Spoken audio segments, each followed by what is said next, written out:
wassalatu wassalamu ala sayyidina wa maulana Muhammadin wa ala alihi wa ashabihi wa tabi'in lahum bi isanin ila yaumiddin. Amma ba'du.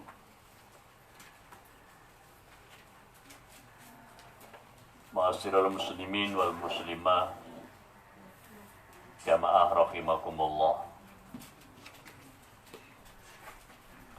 Alhamdulillah kita bertemu kembali di bulan Ramadan yang insya Allah penuh berkah untuk kita semua.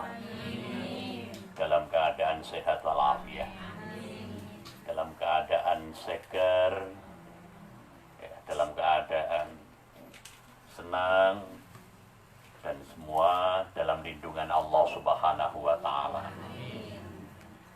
Pagi ini kita ikut membaca, membedah karya guru kita Al-Hafidz Dr. Kiai Ahsin Shahab Muhammad tentang renungan kalam langit. Kalam langit itu berarti Al-Quran.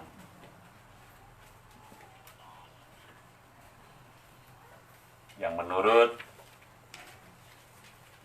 keyakinan dan sebagai sebuah atau salah satu keimanan, Al-Quran adalah kitabullah, mukjizat yang terbesar Nabi mulia Muhammad SAW yang diturunkan di bulan suci Ramadan. Syahrul Ramadan alladzi unzila fihil Quran. Di halaman 9, Al-Quran itu kitab penuh berkah. Bergaulah terus dengan Al-Quran. Jadi Al-Quran itu kitab penuh berkah. Menurut siapa? Menurut yang menurunkan Al-Quran, yakni Allah Subhanahu wa Ta'ala. Di halaman 10, orang yang berkhidmah untuk Al-Quran di dunia, dia akan dilayani oleh Al-Quran di akhirat. Allahumma amin. Jadilah pelayan Al-Quran. Kalau kita sudah menjadi pelayan Al-Quran, kapan dan dimanapun, jam berapapun, ya monggo.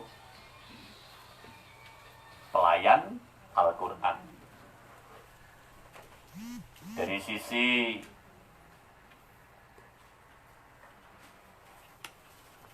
mushafnya kita pilih mushaf yang terbaik karena pelayan.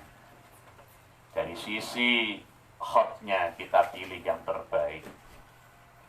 Jadi cara meletakkan, maka kita letakkan yang terbaik karena pelayan. Kalau kita sedang melayani orang belajar Al-Quran, kapan dan dimanapun, layani yang baik.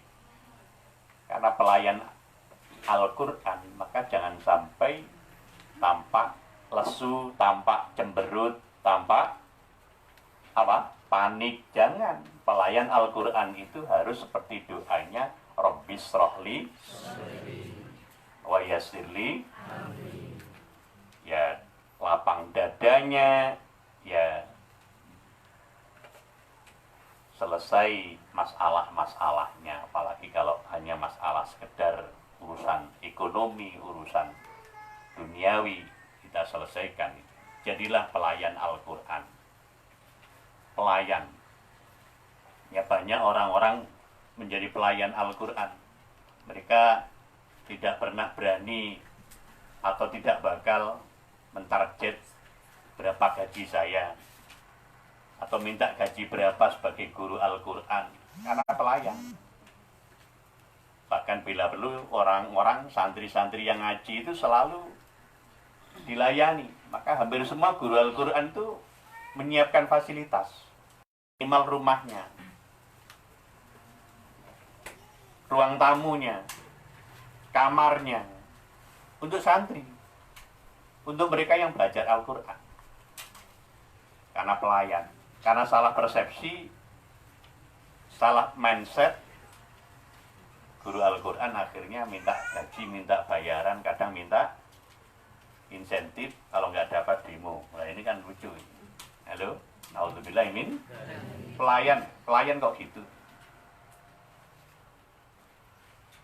Kalaulah kemudian ada orang yang mau memberi penghargaan, itu bukan suatu kenistaan, tapi itu sebuah keniscayaan. Jadikanlah Al-Quran sebagai teman setiamu dalam situasi apapun. Al-Quran akan menjadi teman setiamu di hari akhir kelak. Moga kita termasuk ditemani Al-Quran. Maka orang-orang hebat tidak pernah lepas dari Al-Quran. Mulai dari bangun, ya belanja, terus itu kemanapun Al-Quran. Dan Al-Quran pantas disajikan dalam kondisi orang suka, pantas, duka, pantas, setengah suka, setengah duka, ya pantas. Kalau orang lagi suka itu lagi jadi manten, duka itu kematian, pantas ya? Pantas Al-Quran disajikan. Ya, setengah suka, setengah duka. Aku sudah begatan tangga, sudah dati tangga. Minta pada Allah melalui tawasul Al-Quran. Tidak bakal salah. Ada sampai orang dengan Al-Quran. Yaitu dalam kondisi apapun. Maka pecinta Al-Quran dengan Al-Quran yang setia dalam kondisi duka apapun, Al-Quran. Usahakan agar semua anak-anakmu belajar Al-Quran darimu. Loh, ini penting. Makanya orang tua baik ayah maupun ibu sebisa-bisanya ajari anak Al-Quran dulu sebelum diajari orang lain. Entah berapa ayat, entah berapa surah pendek, sehingga kelak ketika anak ini membuat biodata, apa biodata itu? Kurikulum vitae atau profil, dia akan menulis belajar Al-Quran pada ayah, belajar Al-Quran pada ibu. Oh, terhormat sama. Cek itu anak-anak kita, jangan sampai menulis belajar Al-Quran pada tetangga. Duwe anak iku soro, mana iku soro. Ketika wayahe menguruk Al-Quran di culno, ini bahaya. Dulu guru kita pernah menafsirkan ayat wasiqal ladzina taqaw rabbahum minal jannati zumara. Orang-orang yang takwa itu kelak dikirim ke surga itu rombongan. Rombongan pertama yang terdepan adalah muallimul Quran, guru Al-Quran. Kalau sampean jadi ibu, jadi ayah, nanti di belakang anak sampean gimana? Inilah pentingnya orang tua jadi guru Al-Quran. Maka sebisa mungkin paksa anak-anak kita usai maghrib, usai subuh, simak itu. Enak tak wacana di Cina? Sambun, dilaksanakan.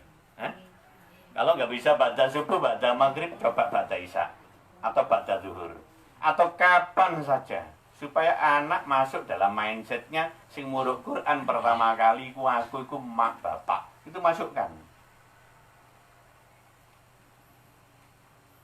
Ya inilah kesan yang paling mendalam bagi anak-anakmu kelak.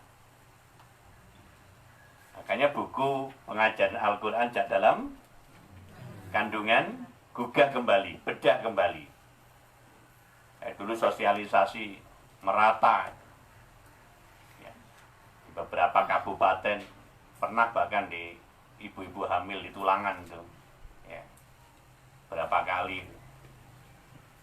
Nah umumnya yang ngerumat ibu-ibu itu kan muslimatnya. Waktu itu muslimat di Aceh Tulangan yang ada kan. Pernah juga di Bangil yang muslimat. Ya karena yang banyak punya anak itu muslimat. Bapak NU belum pernah punya anak dan tidak pernah anak. Cuman kadang ya konco-konco jadi pengurus muslimat kan gak ada program. Aku janjane apa sing paling penting. Ya walaupun ngedum masker ku ya perlu, tapi kalah penting. Itu salah bagiannya. Kayak Fatayat itu ngedum masker tuh baik, bagus, wong itu sebuah sosial. Tapi itu ajane penggaweane konco lembaga kesehatan, lembaga LPBI, kita tinggal menikmati. Coba nggarap pemudi-pemudi yang sekarang lagi tren ngajokno gugat cerai itu loh. Coba nggarap ibu muslimat jadi guru ngaji untuk anaknya wah ini dunia akhirat dan berkah itu. Ya walaupun program yang lain tidak kalah pentingnya, tapi itu kadang-kala garu karepe. Ya. Ini saya sering kalau diminta datang di Muslimat Fatayat, sampean do karepe dadi muslimat dadi Fatayat. Adalah penuhi PPNU yang ngono ngurusi tahlil. Wah, akhir sing tuwek-tuwek iku NU kok mudin gak keduman apa-apa. Lah tahlil kan diurus arek cilik. Kadang ya ini overlapping. Apa? Kadang gak ada program. Nah, di jamiah kita ini jamiah Dirasa Quran, yang ngurusi Quran. Maka kalau di jamiah kita kok nggak bagi sembako, mamanya nggak bagi bantuan, ya ada benarnya. Ya. Tetapi kalau ada ya alhamdulillah. Paham ya? Kok mau nanti ngedum duit dan iya rek tutup bank ya udah. Yang ngedum-ngedum begini kan koperasi ya biasanya. Ada THR, ada SHU. Jadi ini ya, monggo panjenengan harus jadi gurunya anak dalam bidang Al-Qur'an. Kenalkan Al-Qur'an kepada anak-anakmu semenjak anak-anakmu masih dalam perutmu. Bagi ibu-ibu, insya Allah anak-anakmu menjadi anak-anak yang salih. Allahumma amin. Makanya ada pengajaran Al-Quran dalam kandungan pagi, siang, sore. Berapa kali? 3 kali.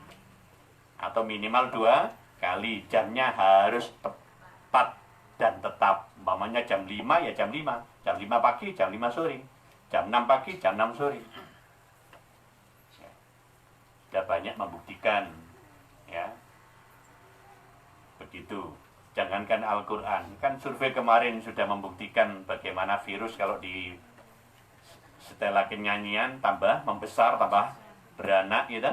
Begitu diwawasakan azan, virusnya mengecil, menghilang, bahkan mati. Apalagi Al-Qur'an. Nah ini harus kita yakini, jangan berhenti baca Quran. Jangan lari dari kenyataan. Tetapi untuk menjaga kesehatan itu hukumnya wajib. Mencari selamat, menjadi orang yang selamat juga wajib. Berkhidmatlah kepada Al-Quran sesuai dengan kemampuanmu. Ya, makanya saya sering cerita, wis muru nggo kampungmu. Sampean punya rumah, ya rumahmu itu dipakai. Sampean punya kamar, ya itu dipakai di kos, di kontrakan. Di situ akan muncul sinar. Masa mono gedene entek ke kelon ae. Mari kelon nggih pawon, maru nggih bali, maru ganti kamar, ngali mana nggih ruang tamu, maru nang nirat ngono. Ya rumahmu tuh pakai ngajar Al-Qur'an, ini ngaji teng mriki. Supaya ada nilainya. Di saat mana akhir zaman ada tanda semakin besar rumahnya, semakin sedikit penghuninya. Lah ngono ta? Hah? Lebihan kan bolone wake, keluargane wake, omahe cilik, akhirnya turun yang langgar. Hah? Nggih. Inggris enten ngoten. WC enten ngoten, hah? Akhir langgari sampai AC tinggi nih kan zaman ini. Jadi akhirnya banyak orang yang sukses alumni Erlanggar itu. Ya, sekarang rumahnya besar-besar kosong. Coba manfaatkan. Jadi berkhidmatlah kepada Al-Quran sesuai dengan kemampuanmu. Ya. Dulu guru-guru ngaji itu banyak menyiapkan Al-Quran untuk santrinya. Tidak salah kalau panjenengan punya rezeki, belikan buku untuk anak-anak kita.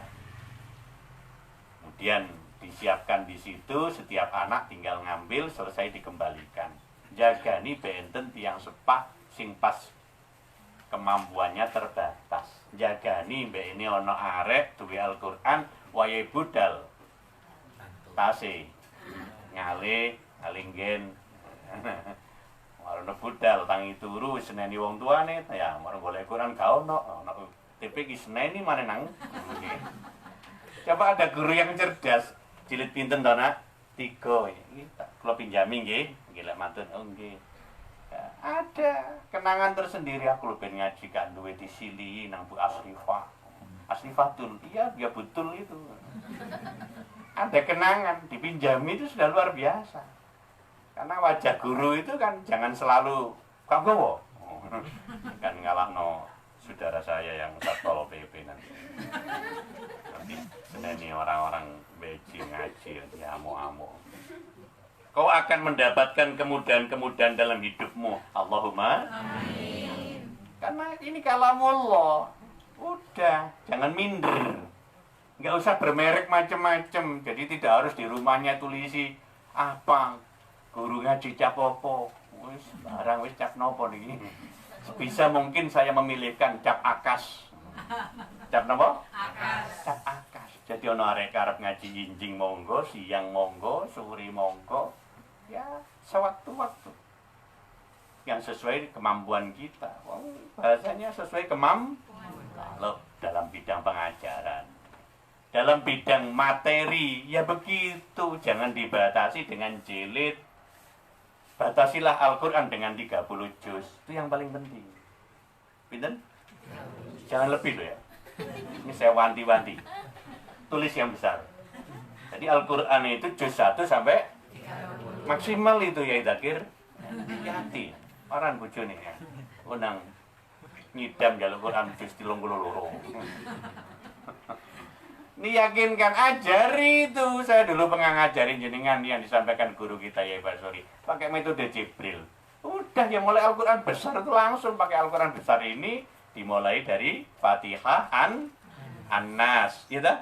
Namanya turutan. Kalau sudah selesai juz 30 juz amma kembali lagi dari Fatihah Alif Lam Mim sampai 30. Menghasilkan kiai-kiai sebegitu banyak itu tanpa jilid 1, 2, 3, 4 enggak apa-apa.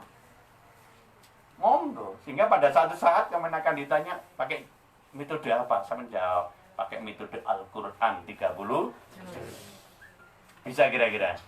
Sakit kira-kira?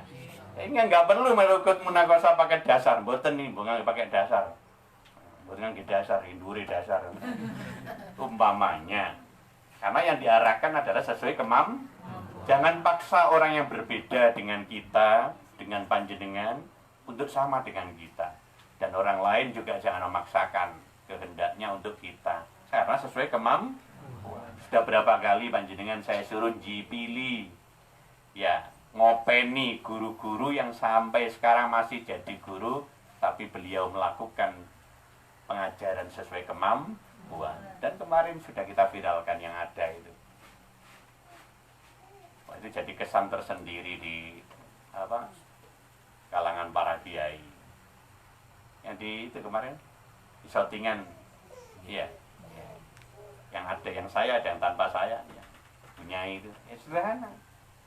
Nggak ada gambarnya, nggak ada mejanya, label lah, nggak ada ya seadanya. Tapi itu sesuai kemampuan. Mintalah kepada Allah agar engkau menjadi pelayan Al-Quran, pecinta Al-Quran. Allahumma. Jadi minta memang.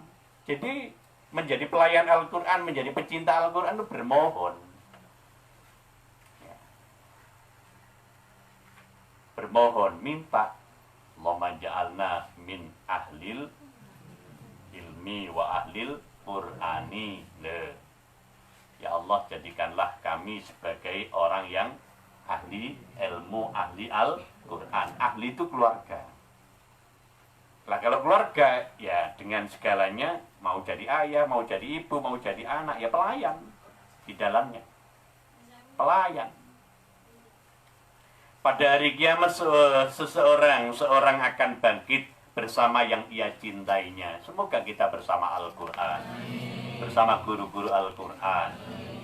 Karena sebagai pelayan Al-Quran, Allahumma, ya itu yang mahal. Jangan berhenti. Senangkanlah Allah dengan pengkhidmatanmu kepada Al-Quran. Bahasa biasanya menggunakan senangkanlah. Coba. Ya. Apa ikhtiar kita untuk menyenangkan Allah? Salah satunya dengan Al-Quran. Makanya cara baca pun harus sesuai dengan makhrajnya. Cara baca pun panjang pendeknya harus diperhatikan sampai pada masalah lagunya, suaranya. Itu oleh Nabi Muhammad SAW kita disuruh memilih yang terbaik karena untuk menyenangkan Allah. Allah pasti akan memberi kesenangan kepadamu melebihi apa yang kamu bayangkan. Allahumma amin. Sudah banyak terbukti. Ini hari-hari ini kalau sampean lihat di TV itu ada apa? Ya, di rumah bersama Al-Quran, di rumah itu. Ya, seberapa banyak orang hidup sukses, baik, bagus karena mereka awalnya melayani Al-Quran, selanjutnya dilayani oleh Allah. Mbak kula mboten dereng duki mau bentuki Mbak Feriang ya. Mungkin khawatir kena locknya. Kenapa-napa. Ya dulu begitu. Saya sampaikan, sampai jadi guru RA, TK, tetap jadi guru biasa ae. Tapi saya minta sampean sing tenanan, sing serius ngurusi Al-Qur'an. Perubahan drastis yang tidak terbayangkan. Yang lain-lain yang meninggalkan Al-Quran, kesulitannya belum terpecahkan, beliau sudah melampaui. Kalaulah kena ujian, tetap jangan dihindari. Tapi bisa melewati ujian dengan baik, itu orang yang sukses. Paham ya? Artinya jangan menghindar dari ujian. Contoh hari ini, bulan-bulan ini, atau kondisi sekarang kita sedang diuji dengan virus corona. Mau lari kemana? Oh memang corona itu diciptakan untuk dunia. Nanti dikubur nggak ada itu corona. Ya enten. Nggak usah lari. Tetapi kita siapi kondisi itu dengan ikhtiar-ikhtiar yang maksimal. Sesuai dengan SOP-nya. Itu aja. Sampai punya anak sampai modelnya seperti itu. Terus katanya dijolos apa? Halo? Sampai punya suami atau punya istri dengan suami yang model seperti itu. Ya dilalui saja dengan baik. Pada saatnya Allah akan tukar yang lebih. Dalam arti bukan ditukar suaminya, tukar istrinya. Yang tidak baik perilakunya jadi berkah Al-Qur'an. Nah, itu yang kita kehendaki, itu ijola. Sandal weh. Ya ini ya. Jadi Allah pasti akan memberi kesenangan kepadamu melebihi apa yang kamu bayangkan. Nah itu pasti. Guru-guru kita banyak kisah-kisah seperti itu, Masya Allah. Jangan tinggalkan Al-Quran. Bawalah Al-Quran kemanapun engkau pergi. Al-Quran akan menjadi penenang jiwamu. Nah ini penting toh. Maka membawa Al-Quran dengan berbagai modelnya, monggo. Ada yang khawatir batal, ada yang khawatir udzur, akhirnya bawa yang terjemah, monggo. Ada yang bisa dipakai, ada, kemudian nggak dipakai, nggak ada, namanya Quran ini. Nah, ya itu pakai itu, nggak apa-apa. Makanya ada pertanyaan bagaimana membawa Al-Quran di dalam HP kita. Ya nggak apa-apa, dalam kondisi batal, ya nggak apa-apa.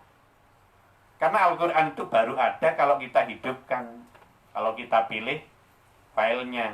Begitu kita matikan, Qurannya nggak ada, tulisannya nggak ada, hukum nggak berlaku. Ngertos ya? Itu lain dengan mushaf ini. Kalau mushaf ini kita buka, kita tutup, kita baca atau tidak, tetap tulisannya utuh. Tapi kalau di HP atau di komputer atau apalah di Android kita yang lain, ya kalau kita matikan, ya terhapus. Hilang, nggak dosa, boten. Perlu wudhu, boten. Seandainya dalam kondisi suci, ya lebih baik, lebih afdol. Hingga ada orang kaya tanya, Quran kulo apa? HP kulo Quran, kulo kaya tiok nopo? Rincal orang juga ya. Ini inilah hukum. Jadi begitu, iya. Masya Allah, bawa kemana-mana, ya. Dalam situasi apapun, baca itu Al-Quran. Syukur-syukur hafal Al-Quran. Jadikanlah rumahmu penuh dengan aroma Al-Quran. Nah, setuju? Siap? Itulah lingkungan terbaik bagi munculnya generasi Qurani. Loh, jadi di setiap rumah, iya, ndak apa-apa. Gumbali ono meja Quran, ya, di situ ndak apa-apa. Kemudian di lemari kita, di buffet kita ada mosok ya mono yamine aku rono pancet cingkir mengkurep. Iku oleh-oleh kenangan panjang dadi manten tahun biru. Coba kembangkan dari Al-Qur'annya, terjemahnya, tafsirnya. Hingga di lemari kita, di buffet kita, di tempat menyimpan kita, atau di tempat yang bisa kita lihat untuk souvenir itu, sekian hari ada perubahan. Iya. Orang yang datang sebagai tamu akan tahu. 3 tahun pancet, ono pojokan. Jadi, niki niki awet. Kau tidak tahu bahwa anak-anak yang kau ajarkan alif ba ta akan menjadi orang-orang hebat, bermanfaat bagi orang banyak. Allahumma amin. Makanya saya sering cerita, bersyukurlah kalau kita punya anak santri yang akas ngaji. Bersyukurlah kalau kita punya anak santri yang pinter ngaji. Bersyukur pula lah kalau punya anak ngajinya terbata-bata, ya kan? Tertatih-tatih. Dalam bahasa hati sebut ya tatak-tak. Duduan, ndak apa-apa. Pada saatnya akan kita nikmati ternyata anak itu di saat yang akan datang. Yang pinter-pinter ada di sekolahan SMP negeri, SMA negeri, lah singkat batik pinter akhirnya ngapalno Al-Quran. Siapa yang akan dicium tangannya lebih dulu? Kan masih ada mindset gini, lek dicium apik nak tak del SMP negeri lah, ngono to? Halo. Dicium elek tahun ndokno nak ngurusi agama ae, ngono ta? Naudzubillah min. Hati-hati mindset itu. Kalau saya memang saya rubah 180 derajat karena nilai matematimu terbaik nak, demi Allah kamu saya pondokkan, saya gitu kan. Karena pelajar agama santri itu penerus para alim ulama. Al ulama warasatul. Jadi ulama itu penerus para nabi. Lah nabi itu cirinya sidik, amanah, tablek, fatonah. Jadi panjenengan kalau ingin menjadi pewaris para nabi, pilih anak yang terbaik, yang terpandai. Nah, kalau dalam SMP mereka mboten diterima, SMP lah bangun cek pondok ngriki. Hati-hati. Itu ada indikasi apa? Pelecehan, ngeremeh. Hati-hati. Sing tahu muni ngono coba sekarang ditobati, wataubatan qoblal apa? Wataubatan qoblal hati-hati. Apa jaminannya kalau anak saya, anak sampean kemudian di negeri semua? Ya ingin jadi anak solihah. Tapi kalau dengan bahasa ngeremehno, istihza seperti itu, apa Gusti Allah keliru ya anak bodoh? Bodoh di ukuran tertentu situ, tapi bisa pandai di dalam hal yang lain. Mungkin itu bukan bodoh, bisa jadi gurunya nggak punya fasilitas untuk ngajar model itu. Jadi tutup murid sih nggak iso, guru sih nggak iso model kayak itu. Kan banyak anak ngaji di kita nggak hasil, pindah nang tonggo sebelah juara. Iku ben ngaji iki kan kok gak entos lho saiki pinter. Ya barokah kok seneni kok. Makanya segini, ya coba ya, mungkin dalam satu kono arek ku pinter ngaji. Nyapu gak tahu. Lah sing gak patek pinter ngaji akas. Iso nyiapno kopine gurune. Iso nata klosone koncone. Siapa tahu Allah takdir melalui itu jadi anak mulia, keluarganya anak-anak solihah. Sebab mereka pasti rendah hati dengan yang pandai di lain. Jamaah kita yang pinter-pinter biasanya gak patek gelem ngewangi tandang. Kae teko kari ndeprok mari mulih. teko ngareni mulai di sini. Berkahnya nggak ada. Ya, di sini hati-hati ya terhadap orang-orang yang secara nilai ya nominal kadang rendah, sederhana, tetapi Allah takdir bisa jadi mereka orang hebat. Nah, suara merdumu ketika membaca Al-Quran di hadapan anak-anakmu menjadi suara terindah bagi anak-anakmu kelak ketika mereka dewasa. Nah, makanya saya sering cerita ke sampean, mbok yo le anak dereng tangi iku maca Quran pinggire anake sing tasik tilem berapapun umurnya. Jadi baru melahirkan, kalau sudah tuntas nifasnya, ambil Al-Quran, baca di kanan kirinya anak. Ya dengan bahasa atau suara yang pantas untuk didengarkan tingkat anak. Ya, sebab kadang ono mbah niku ono wong tuwa, aja maca ngono, engko anakmu tangi ngono ya ono. Kita? Nah, sekarang kita balik, justru dengan bacaan Quran ibunya, anaknya supaya bangun, terbangun karena baca Al-Quran. Kan berbeda terbangun dengan karena ada ning ning ning ning. Pengentekno duit sini. Hah? Mindset berpikir seperti ini coba ditanam lagi. Ono anakku tangi perkara bapakne maca Quran, ono anakku tangi perkara ana wong dodol bakso. Walaupun juga baik ya. Tangi cekekal boleh bakso. Ono tangi cekekal ngrungono Al-Quran. Ono tangi cekekal langsung goleki koncone. Enten mboten? Ron dibengok tangi. Lah ono. Coba pilihan-pilihan itu dari seorang guru yang baik, yang indah. Ya, pakai suara yang bagus ya. Maka tadi saya dibuka tambah ditutup. Begitu, iya. Banyak tadi saya tanya, pakai lagu apa? Ros. Ya monggo, karena sudah agak siang lah kita. Coba kalau pagi subuh pakai lagu Soba, disesuaikan. Hingga anak-anak kita, santri-santri itu, ini lagune yaiku, ini lagune bu guruku, ada tanda-tandanya. Sengaja pengajian-pengajian saya minta teman-teman untuk merekam, bahkan untuk menayangkan. Nggak usah mengatakan iki lho rungokno, nggak usah gitu. Ke anak-anak kita, ke suami panjenengan, ke istri panjenengan. Tayangkan saja, setelen ae ngono. Lho, nyata to niki. Setelen. Saya pernah cerita minta ke Mbak Nikmat Mbak Izah, tapi belum dilaksanakan. Ngajiku setelen nang anakmu jono tua siono kene. Tapi beberapa hari belum pernah nyetel tayangan gue lagi, nyetel kaset sih. Saya ingin jono, nah, kepeduk kulo tapi gak tahu suara kulo kan berat. Sering nama kulo tapi gak melok ngaji nang kulo. Ya setelen nih gue lah. Tak kandhane pangeran mboten masalah Gusti. Nanti macam-macam ngaji nang kulo yang penting krungu swara. Nek buka kaji khairiyah wae kulo goleki jante ini kon melok ngaji. Ndi wong iki? Hah? Ngaji napa?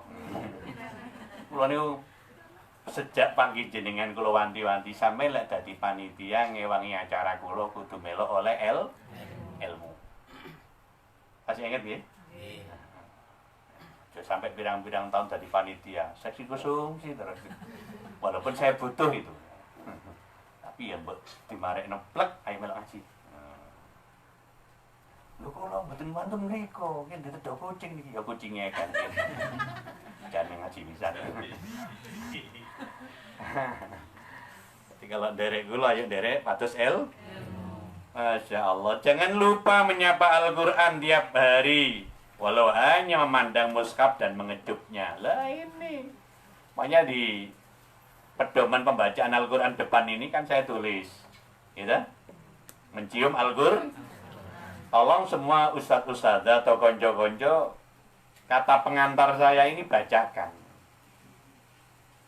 Biasanya si muruk-muruk no, ini gak tahu diwaca no. Ini adab membaca Al-Quran, etika membaca Al-Quran di sini.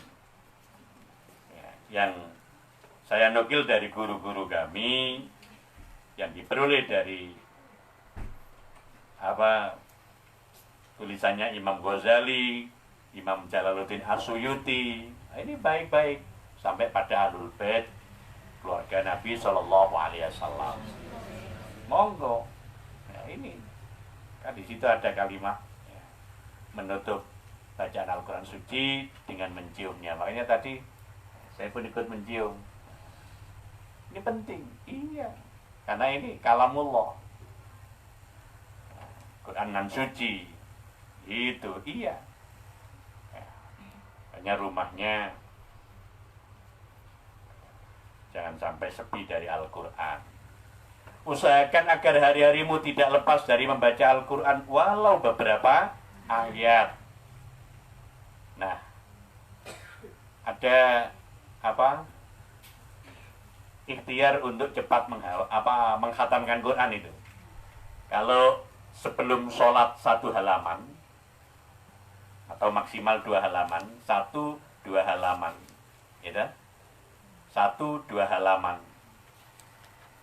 Nah, sebelum sholat 1 halaman, usai sholat 1 halaman, sehari semalam 10 halaman, 2 hari 1 juz,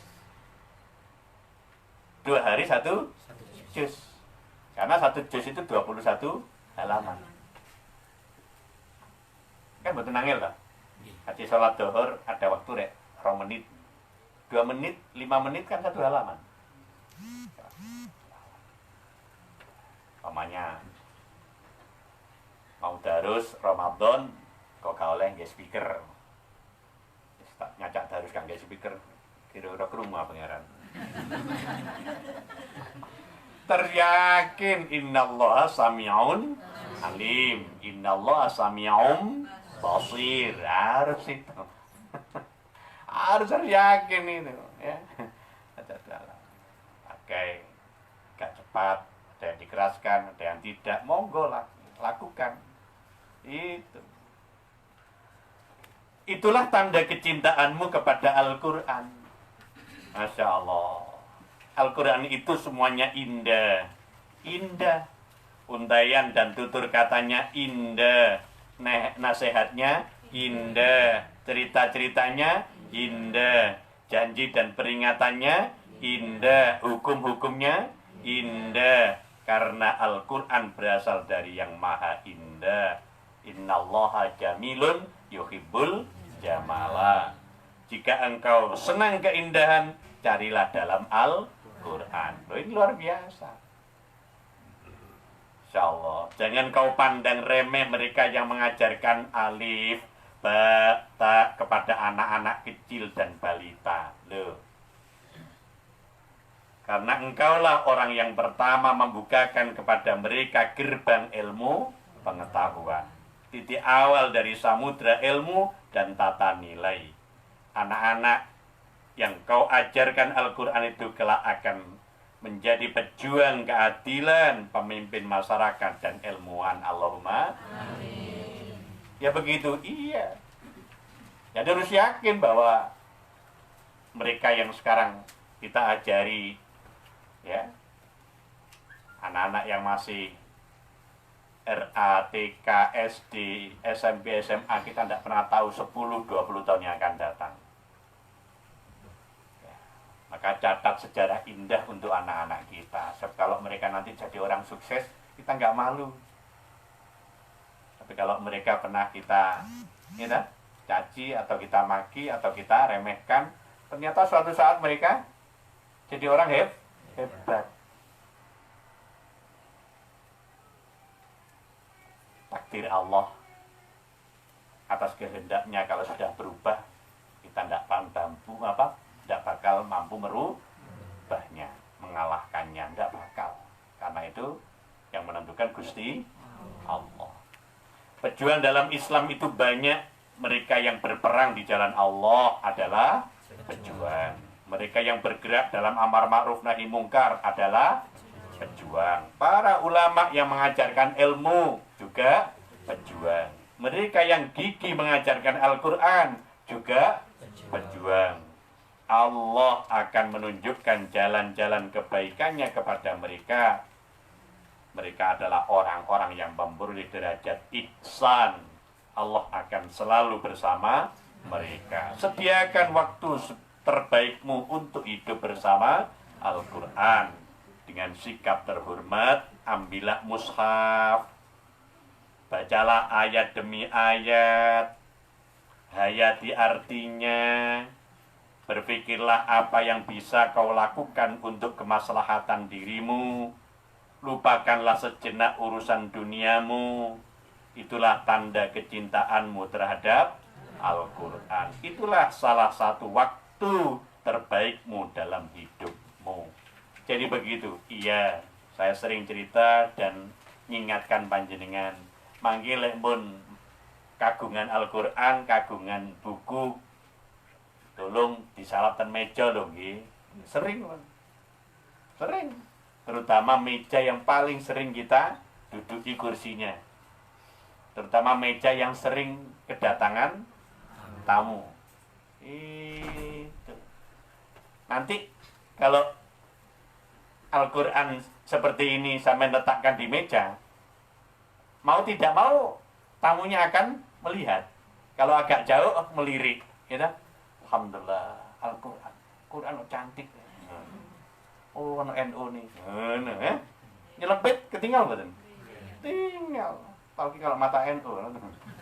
Meripat Ansor, meripat NU, meripat Fatayat, Muslimat, ngerti ya kalau bintang 9.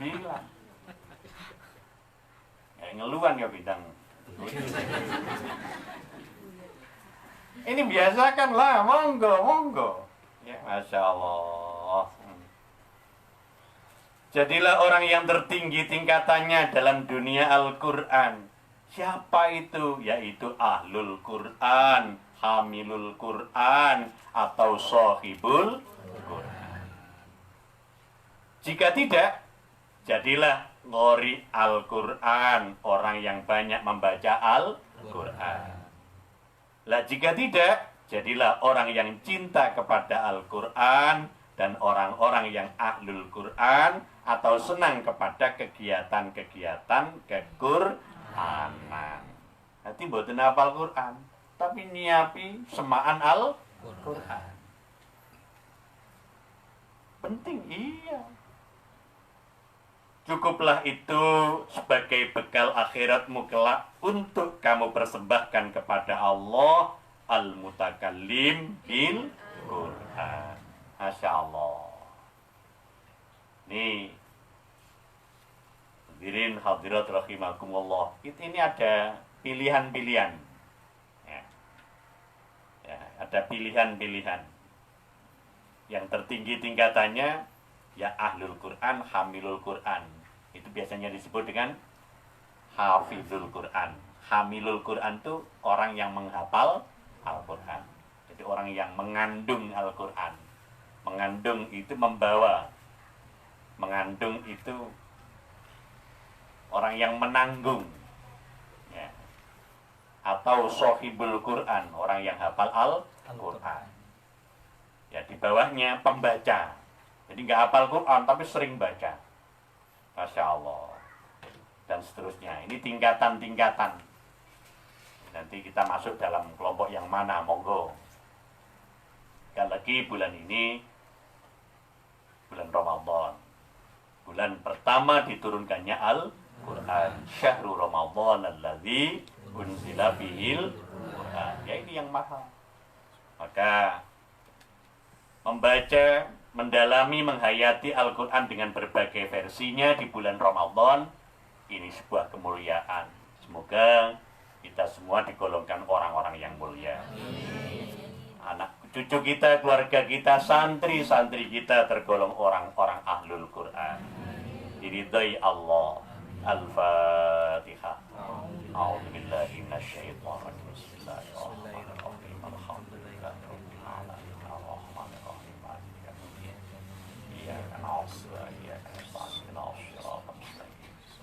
Shiratal ladzina an'amta 'alaihim ghairil maghdubi 'alaihim waladdallin. Kita baca doa setelah baca Quran. Bismillahirrahmanirrahim. Allahumma inni qad qara'tu ma qadaita min kitabik alladhi anzaltahu ala nabiyyika as-sadiq sallallahu alaihi wa alihi wa sallam. Alhamdu rabbana Allahumma ij'alni mimman yuhillu halala wa yuharrimu harama wa yu'minu bimuhkamihi wa mutasyabihi waj'alhu li unsan fi qabri wa unsan fi hashri waj'alni mimman durki bikulli ayah qara'a darajah fi a'la illiyin. Amin ya rabbal alamin. Allahumma ashrah bil qur'ani sadri wasta'mil bil qur'ani badani wa nawwir bil qur'ani basari wa adliq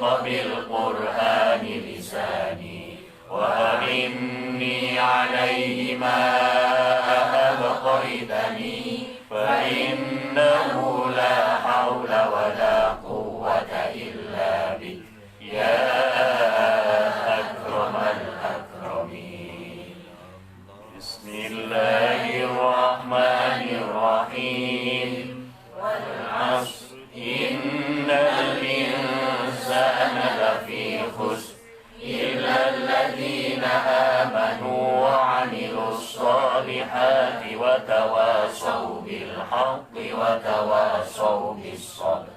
Bismillahi tawakkaltu 'ala Allah la hawla wa la quwwata illa billahil 'aliyyil 'azim. Sadaqallahul 'azim. Subhanaka Allahumma wa bihamdik asyhadu an la